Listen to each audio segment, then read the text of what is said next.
The next ism is humanism, which basically says you can be good without God. That's true. But I want you to understand is that when humanists say you can be good without God, they're assuming that good is objective. So we do agree, and even the Quran agrees, and the Prophet ﷺ in various hadith, when he praised non-believers because of their justice or because of the compassion or because of the charity, these things were objective, and we knew not only were they objective good, but we could understand and appreciate that non-Muslims can have good behavior. We really appreciate this. We don't have a monopoly on good behavior.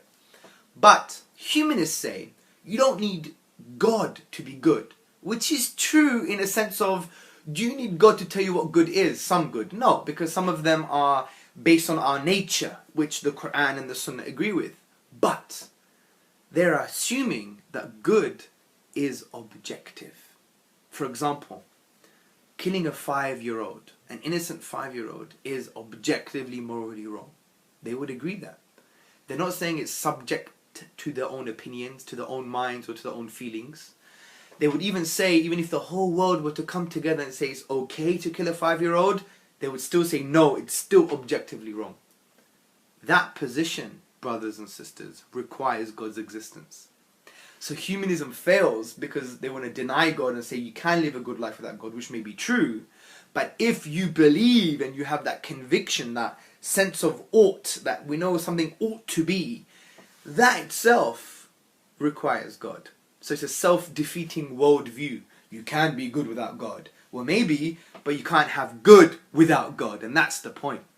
And that's why Professor of Theology and Ethics Ian Markham, he writes, embedded in the word ought, like something ought to be, a moral sense, is the sense of a moral fact transcending our life and world.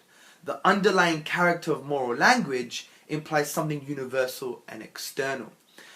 So what we're trying to say here is, brothers and sisters, that you can only have objective good if God exists.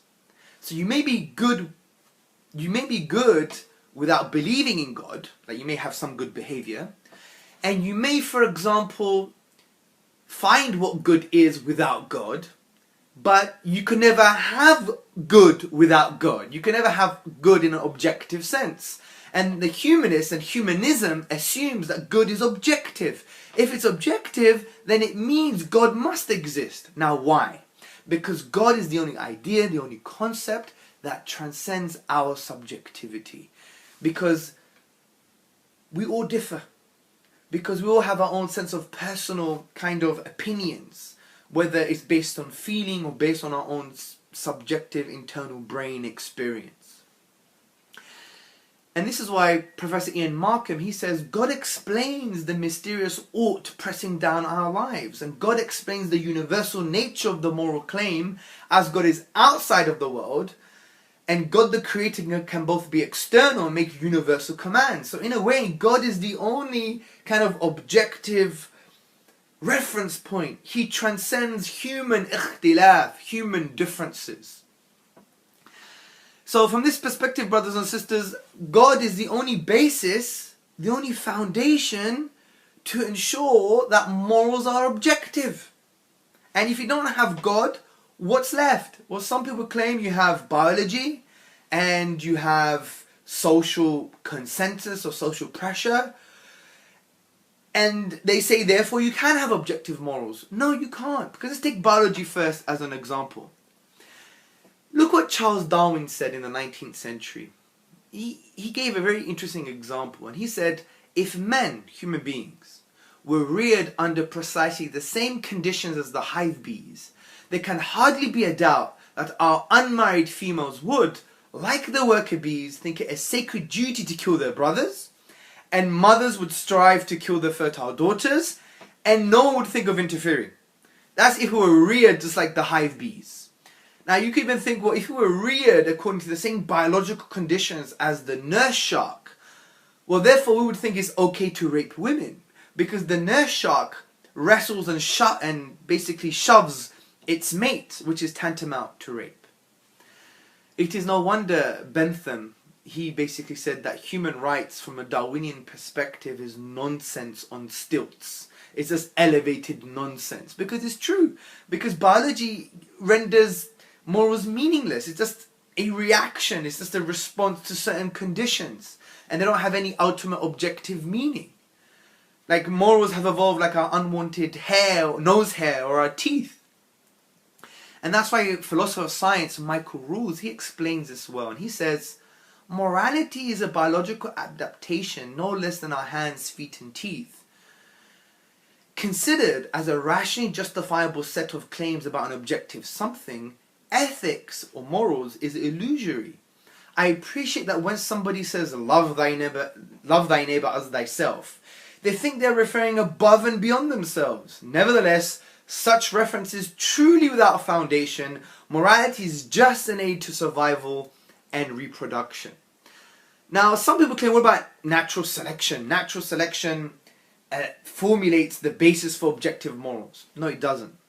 All natural selection does, as the moral philosopher Philip Kitcher says, is that it allows you the capacity to formulate ethical rules. It doesn't give you a foundation for objective ethical rules. So we know biology can't be a basis for objective morals. What about human consensus? That we come together as human beings and we agree on something that makes it objective. No, that's not true. Because human society is based on what? One subjective individual plus another subjective individual plus another subjective individual plus another subjective individual. So you have all of these subjective individuals. So subjective individuals plus more subjective individuals, you're going to have just more subjective individuals. It cannot form an objective basis. So social pressure or people coming together to form conclusions about things, especially moral things or moral realities, can never be objective because it's based on human subjectivity. And if we were even to claim that society can provide a foundation for objective morals, then there'll be some problems, because we'll have to say that what happened in Nazi Germany in the 1940s was a good thing, because they came together as a German society to say it's morally okay to kill 6 million Jews. But we know that's wrong. But to claim that your source and foundation for objective morals is society would mean you can't disagree with what happened in Nazi Germany. So from this perspective, brothers and sisters, we see that God is the only foundation for objective morals. As He created the whole universe, He knows us better than we know ourselves. His commands come from His good nature.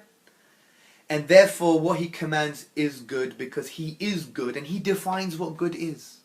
Because that's His nature by definition, as Allah is Al-Qudus, the holy, the perfect.